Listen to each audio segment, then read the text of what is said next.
You know what stretches my mind, Ian? The Old Man and the Sea was actually rejected by publishers multiple times before becoming one of the most celebrated novels ever written. It just shows how even masters like Hemingway faced their own epic struggles. That's strange about the rejections, Pappy. And what's really puzzling is how this became his last major work of fiction, almost like he poured everything he knew about life into these pages. Let me tell you, Ian, what makes this story so powerful. Here's an old Cuban fisherman, Santiago, who hasn't caught a fish in 84 days. The whole village thinks he's cursed, but he refuses to give up. It's like Hemingway is showing us something fundamental about human persistence. The way you put that, Pappy, makes me think about how his young apprentice, Manolin, still believes in him despite everyone else's doubts. There's something so pure about their connection. That relationship really anchors the entire story. But what really gets interesting is this epic 3 day battle with the Marlin. Can you imagine being alone out there, fighting this massive fish that's bigger than your boat? The physical and mental endurance required is just staggering. Hmm. What strikes me most is how Santiago doesn't see the Marlin as an enemy. There's this deep respect there, almost like he's fighting a noble adversary. You know what's remarkable about that part? The way Santiago keeps talking to the fish, calling it his brother. It's not about domination, it's about this profound connection with nature. And then, oh man, those sharks arrive. That whole sequence with the sharks just tears at your heart. Everything he fought for was stripped away piece by piece. But what do you think Hemingway was really trying to say with those sharks? Well, those sharks represent something much deeper than just predators. They're like life's inevitable setbacks, right? The things that come along and try to steal our victories.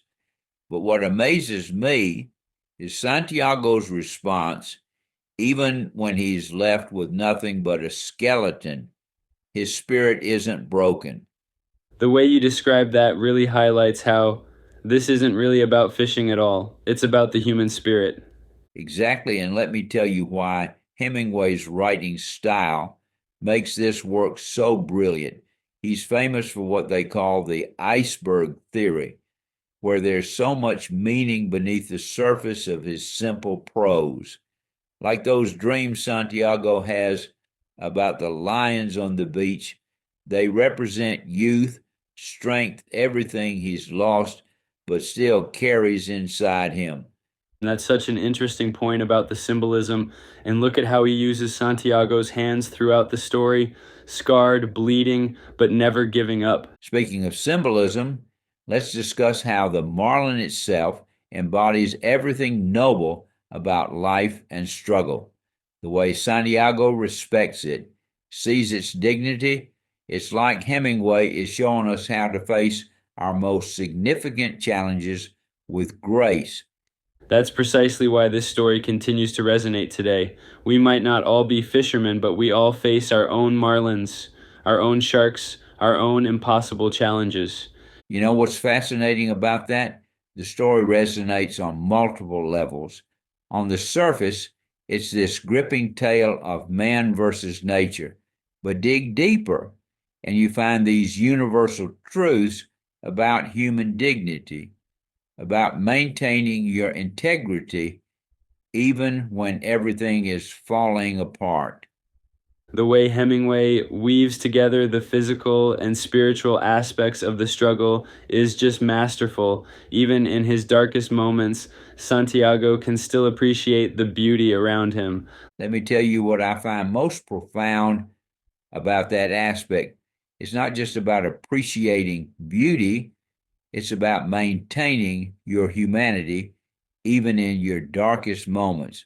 When Santiago says a man can be destroyed but not defeated, he provides us with an incredible blueprint for facing life's greatest challenges.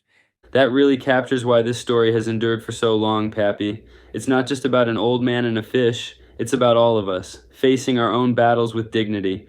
And here's the thing, Ian, that really stays with me. When Santiago returns with just the skeleton, the village doesn't see a failure.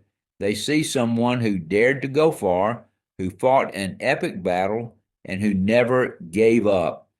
That's the kind of victory that transcends success or failure. It's about how we face our challenges that defines us,